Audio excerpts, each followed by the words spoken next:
suprememastertv.com/schedule. Keep your mind straight, recite the 5 names all the time when you meditate. No desire anything. No thinking of even desiring anything. No one to be quickly enlightened, no one to have rich and fame, and no one to be famous, a master, become a master even, nothing. Just want liberation, want to know your Buddha nature, okay? Want to be Buddha then, can do, okay? Of course. Want to know your nature and want to be a Buddha is not a desire. It's a self-inherent birthright, and it is a duty even, an obligation. Please continue watching to find out more. Supreme Master Ching Hai's lectures are not a complete meditation instruction. Please do not try alone. For free of charge guidance, please visit godsdirectcontact.org or contact any of our centers near you.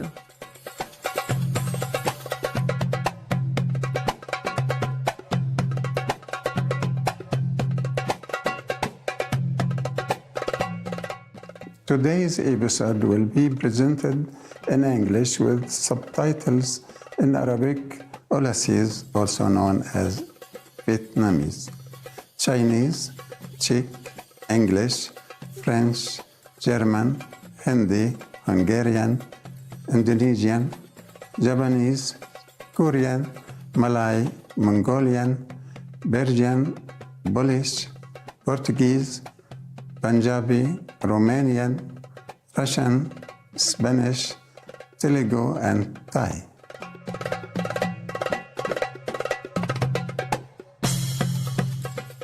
من دواعي سروري أن أراكم مشاهدينا الكرام. اسمي حبيب. يشيد الشعب الليبي بموقفكم الإيجابي المدهش.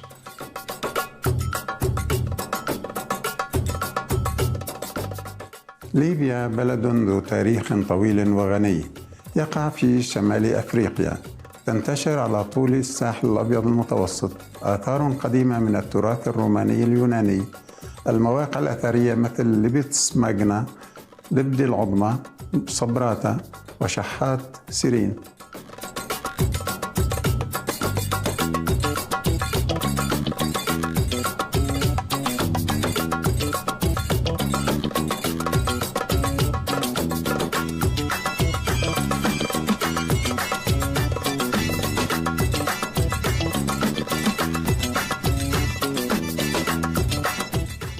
تعرف طرابلس عاصمة البلاد بحورية البحر الأبيض المتوسط لمياهها الفيروزية ومبانيها المطلية باللون الأبيض.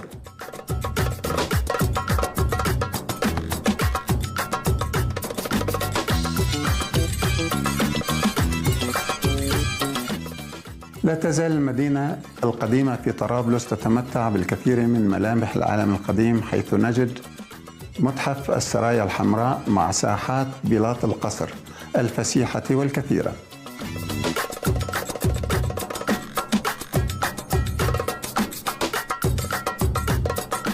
في الجنوب الغربي لطرابلس تقع مدينة واحة الصحراء قدامس ذات الممرات المعقدة التي تشبه المتاهة.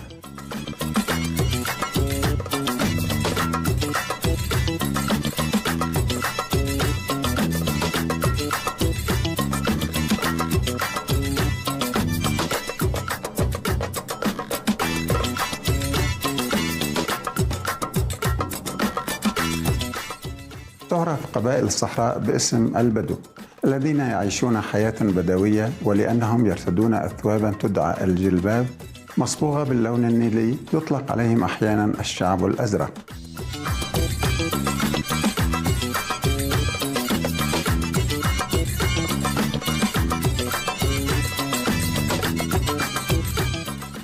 الشعب الليبي طيب وودود، عندما يحيون بعضهم البعض يتصافحون ويمسكون بأيديهم طالما التحية الشفهية مستمرة.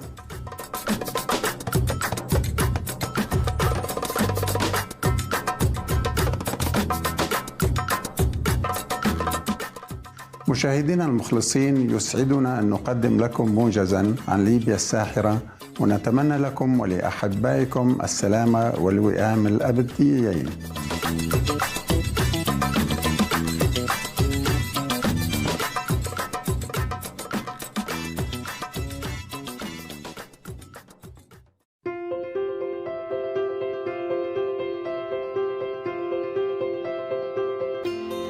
على مدى أكثر من 3 عقود منفكة المعلمة السامية تشينغ هاي تنير درب عالمنا من خلال تعاليمها الإلهية. كمعلم حقيقي تمنح المعلمة طريقة الكوان ين في التأمل لأولئك التواقين لاكتشاف طبيعة الله داخلهم وتحقيق التحرر الأزلي من دوامة الحياة والموت خلال حياتهم. طريقة الكوان ين مورست من قبل سائر المعلمين المستنيرين أمثال بوذا، كونفوشيوس والجورو ناناك ويسوع المسيح، لاو تزو، لإله كريشنا، لإله مهافيرا، والنبي محمد صلى الله عليه وسلم، والعديد غيره. إنها تؤكد أنه بذكرنا الحثيث لله والتضحية من أجل الآخرين وعدم انتهاك القوانين الكونية سنصل لأعلى مرتبة يمكن أن يبلغها بشر وندرك الهدف من وجودنا على هذه الأرض. المعلمة السامية تشينغ هاي هي مثال حي واستثنائي للرحمة، فهي تقوم بانتظام بتقديم المساعدات العينية والمالية فضلا عن المحبة للاجئين والمشردين والمتضررين من الكوارث الطبيعية وسواهم ممن يحتاجون للغوث. المعلمة السامية تشينغ هاي ممتنة بشدة لله تعالى على كل المساعدات المالية والمواساة والدعم الذي يقدم للمحتاجين والأقل حظا أو لأي قضية نبيلة طوال هذه السنوات بوصفها أداة متواضعة تنقل رحمة الله ومحبته لأبنائه الغاليين. المعلمة السامية تشينغ هاي تتلقى الدعم والمحبة من مختلف المنظمات ووسائل الإعلام والحكومات والأفراد فضلا عن العديد من الجوائز، منها جائزة غوثي للسلام عام 2006 وهي تضاهي جائزة نوبل للسلام في الشرق، جائزة القيادة الروحية العالمية في عام 1994، جائزة مهافير في عام 2008، وتم الإعلان عن يومي 22 فبراير و25 أكتوبر يوم المعلمة السامية تشينغ هاي، ومواطنة فخرية في الولايات المتحدة الأمريكية إلى آخره. وقد كرمت على مر السنين بمنحها العديد من الجوائز وأوسمة الشرف تقديرا لأعمالها الخيرية والإنسانية المتميزة.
نأسف لعدم قدرتنا على عرض المزيد من الجوائز والتكريم بسبب ضيق الوقت.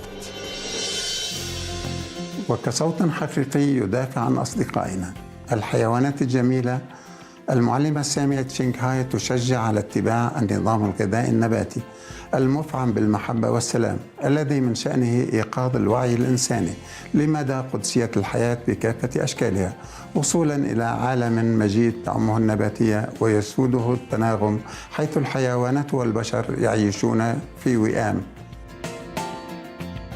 إن مبادراتها لنشر النهج النباتي متنوعة وتشمل توزيع نشرات العيش البديل وسلسلة المطاعم الدولية النباتية لافينغ هات، شركات المنتجات الغذائية النباتية، شركات الثراء النباتية، وسوبريم ماستر تي في، بالإضافة إلى مكالمة الحكومات وكبريات وسائل الإعلام والمشاركة في مؤتمرات عبر دائرة تلفزيونية مغلقة بشأن تغير المناخ. علمنا بذلك أم لم نعلم؟ إن لجهودها تأثير هائل على الوعي العالمي فيما يخص الإحسان للحيوانات، وكيف أن نمط الحياة هذا يمكن أن يحقق السلام الدائم بين الدول، إضافة لإنقاذ كوكبنا من آثار تغير المناخ والكوارث. على مر السنين جابت المعلمة السامية تشينغ العالم من الأمريكيتين إلى أفريقيا ومن أوروبا إلى أوقيانوسيا، وألقت مئات المحاضرات أمام الجمهور وتلاميذها، متناولة باقة متنوعة من المواضيع الروحية. يشرفنا اليوم أن نقدم واحدة من هذه المحاضرات العميقة بعنوان سرنجاما سوترا، مصدر العوالم الشيطانية، جزء 7 من 7، ضمن سلسلة بين المعلمة والتلاميذ، الملقاة باللغة الإنجليزية في 25 ديسمبر 2018.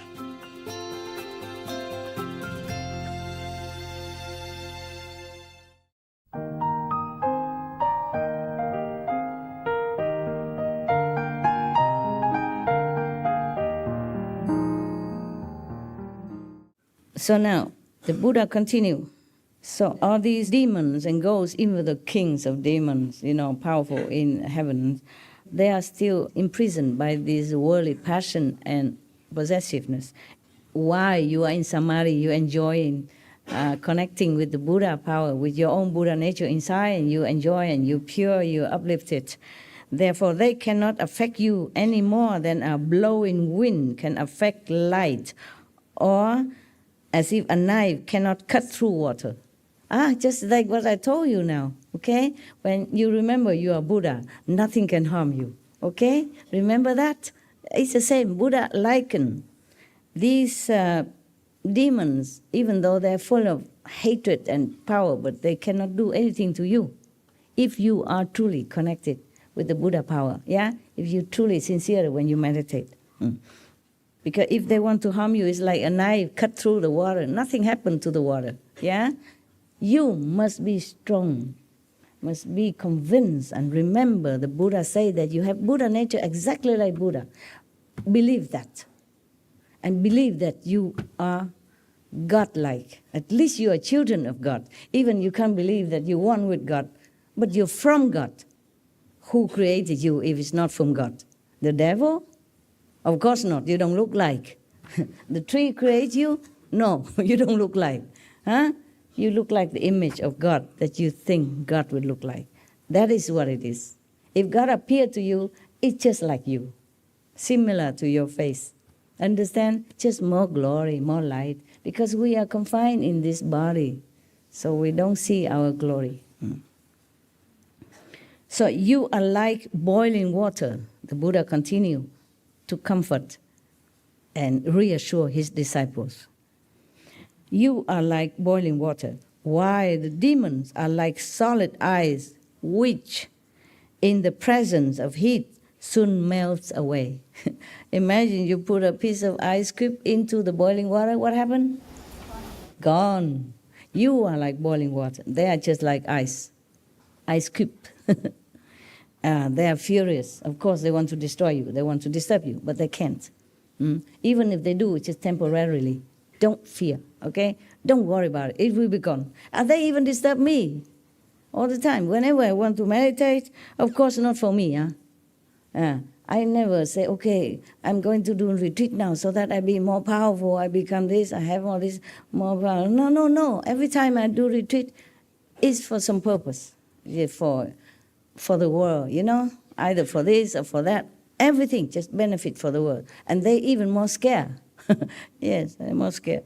Because if more people enlighten, the world have peace, then they cannot have any more power to control over people, to make them do bad things, to fight with each other, to destroy each other, or to be degrading their own Buddha nature. That's why they're scared. Since they rely exclusively on spiritual powers, they are like mere guests. Yeah. Let me read more. They can succeed in their destructiveness through your mind. See, only. Yeah. Which is the host of the 5 skandhas. The feeling, the touching, emotion, stuff like that. On your mind, the master of all this. Your mind wants you to have this, your mind directs you to have that, even though it's not good. Yeah. So everything is created by the mind. If the host becomes confused, the guests will be able to do as they please. Yes. So your mind, if not stable, if it's not in the right concept, in the right stationary status of purpose, of enlightening, then the guests can maneuver and make trouble.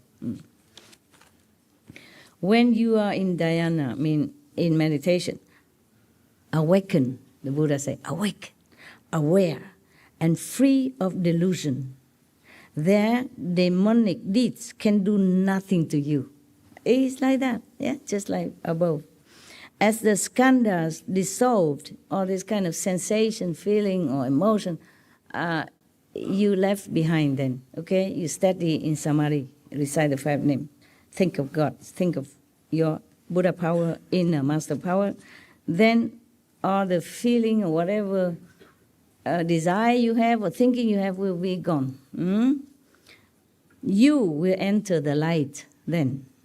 All those deviant hordes depend upon dark energy. Yes.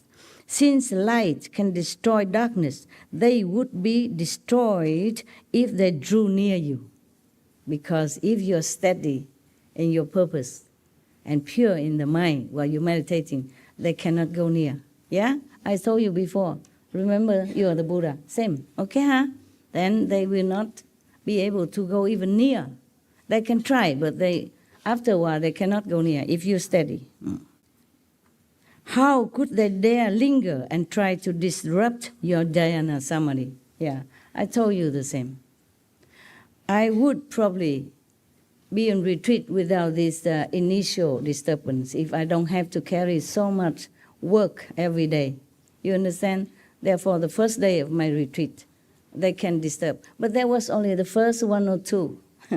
Now they don't, they're nowhere, nowhere to see anymore. Just the first 1 or 2. When I first meditate for something big. And they're scared, they want to disturb me. But they know they're not successful, so now they cannot go near even. Understand me? Don't fear. But if you were not clear and aware, and if you were confused by the skandhas, then you, Ananda, would surely become one of the demons. You would turn into a demonic being yourself. Keep your mind straight, recite the 5 names all the time when you meditate. No desire anything. No thinking of even desiring anything. No one to be quickly enlightened, no one to have rich and fame, and no one to be famous, a master, become a master even, nothing. Just want liberation, want to know your Buddha nature, okay? Want to be Buddha then, can do, okay? Of course. Want to know your nature and want to be a Buddha is not a desire. It's a self-inherent birthright. And it is a duty even, an obligation, yeah? What we are born for, that we can seek our own Buddha nature, that we have a chance to be enlightened and to become the master of ourselves again, okay? So it's not a desire. Because when you become a Buddha, you benefit others. That is very selfless, very noble. At least you liberate yourself and you don't be slave for any lowly desire or skandhas anymore, but you're free, noble, light, beautiful, beneficial. So the Buddha continued, your encounter with Mantaji's daughter. Buddha don't forget that, does he? He continued to talk to Ananda about the lover girl that chased him. Was a minor incident. She cast a spell on you to make you break the Buddha's moral precepts. Still, among the 80,000 modes of conduct, you violated only one precept.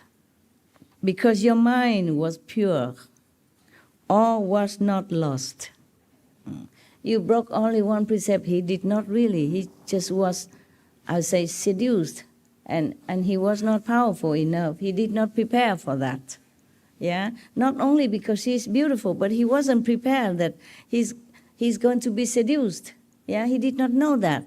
And he did not know the mantra at that time to counter that kind of most powerful mantra in the three worlds.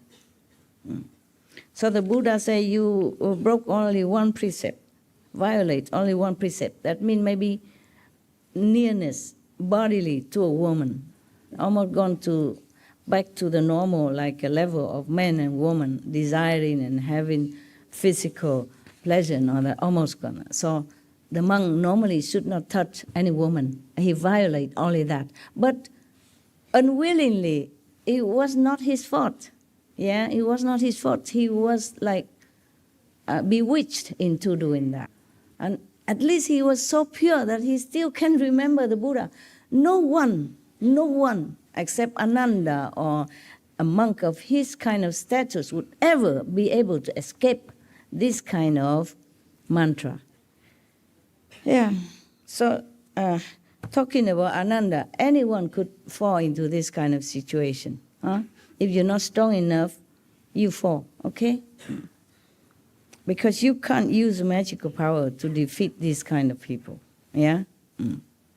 You just stay awake, aware, and run. That's the best. The Buddha continued to say, all was not lost, eh? He comforted Ananda. He just make an example for him to know how he could escape such a powerful mantra. Yeah, because he was pure. Now, so Buddha continued, this would be an attempt to completely destroy your precious enlightenment. Whew. Were it to succeed, you would become like the family of the senior government official who is suddenly exiled.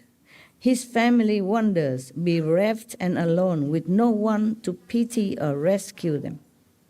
If Ananda has succumbed to this magic power and sensational bodily desire and contact, then he would be lost. Just like suddenly you are fired from your official court position and exiled somewhere and depriving of being with your family and whatever you love. In those days when one of the officials offended the king, then they exile him somewhere and his family is scattered anywhere else.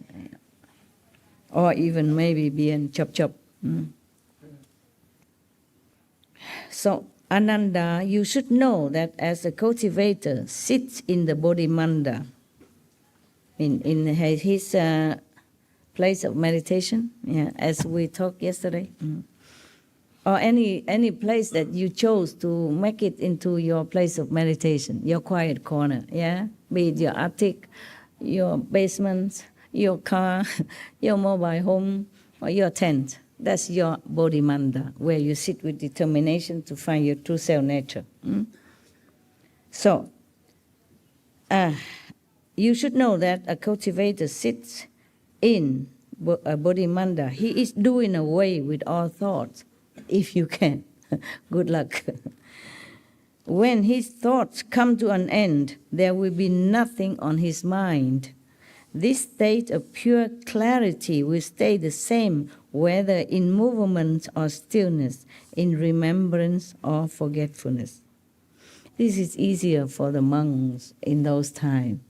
They have no possession whatsoever.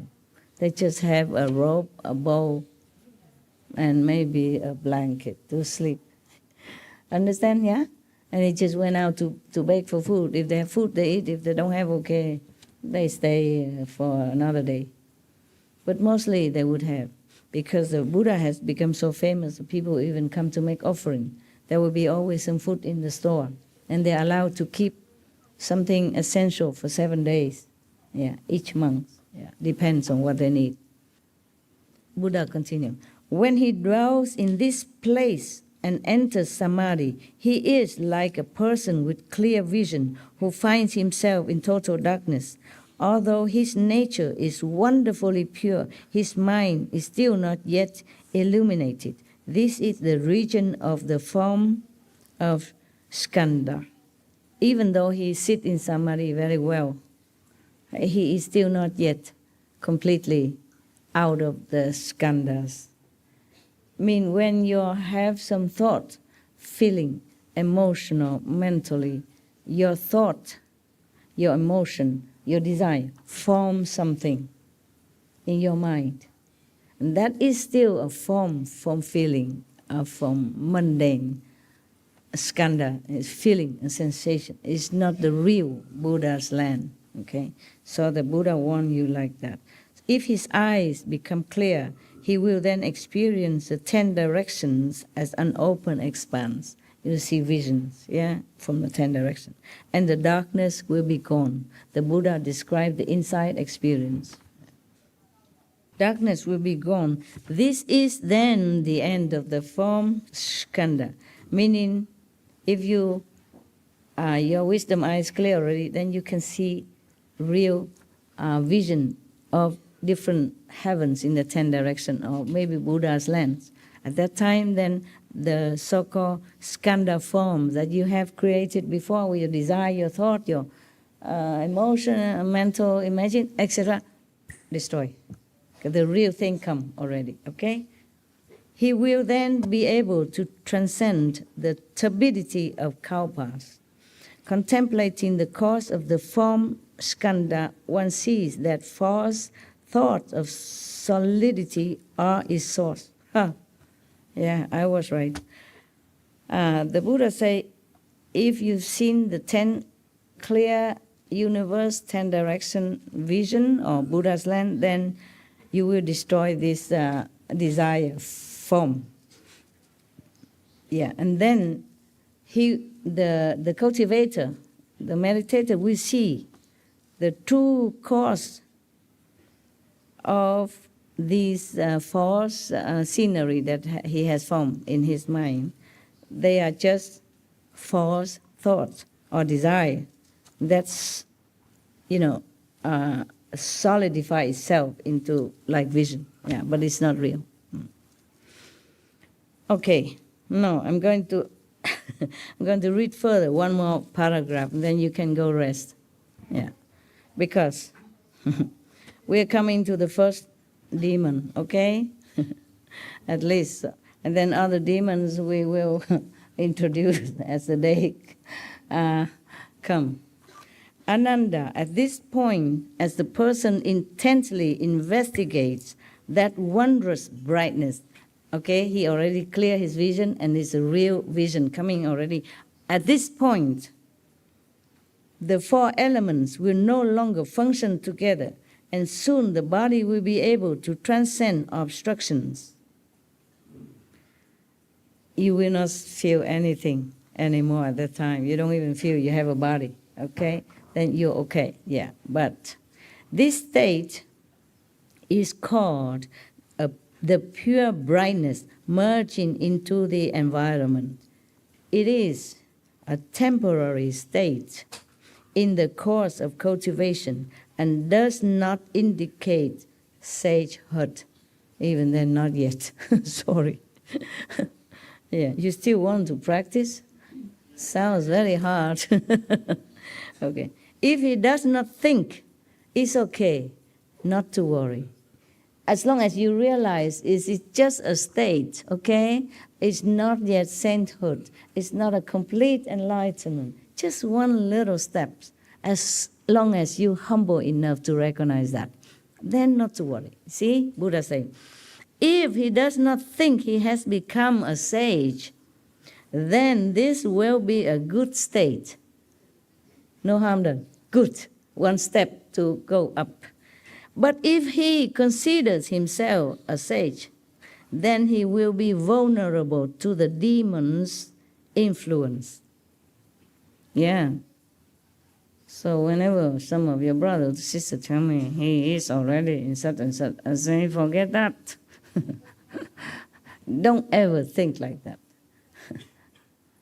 Because you will not realize you are sage. Only you see something and you feel, wow, so much vision, so much light. It's not it yet. Just a steps of this staircase. Huh? Even I told you, you see the master come to your house, talk to you, teach you. It's just kind of halfway maybe, okay? It's nothing yet, okay? So, he just keeps saying demons influence, but he has not come to what kind of demons yet. Oh, it's still a lot.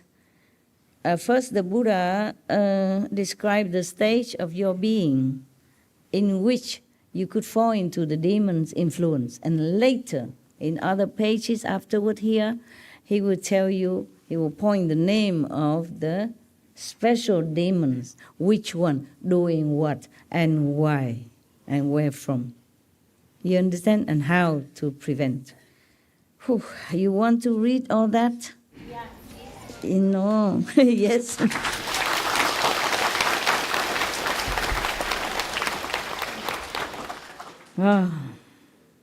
There are 10 states of samadhi.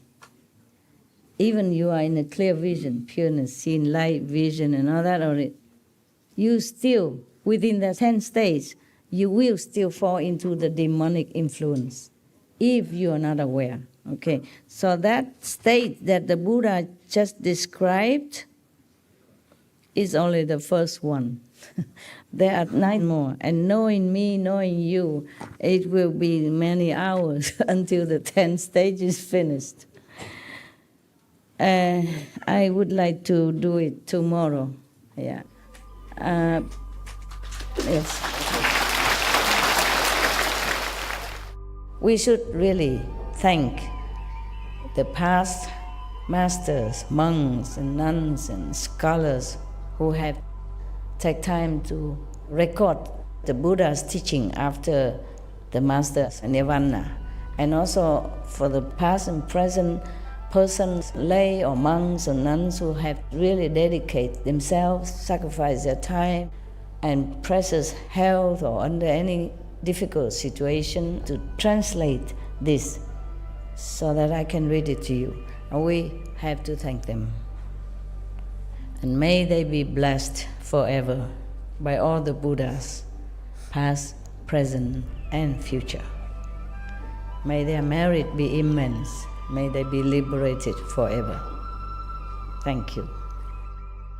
Because I also need to be in state of sound clearness in order to impart that clearness to you. Even though just reading the sutra is taxing some intellectual or mental soundness, okay?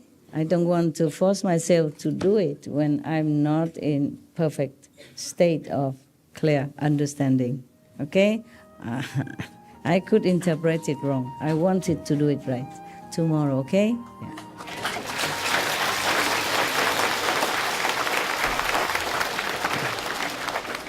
Even good things can't eat too much. Right, okay. I still live for some time. So we can do that, huh?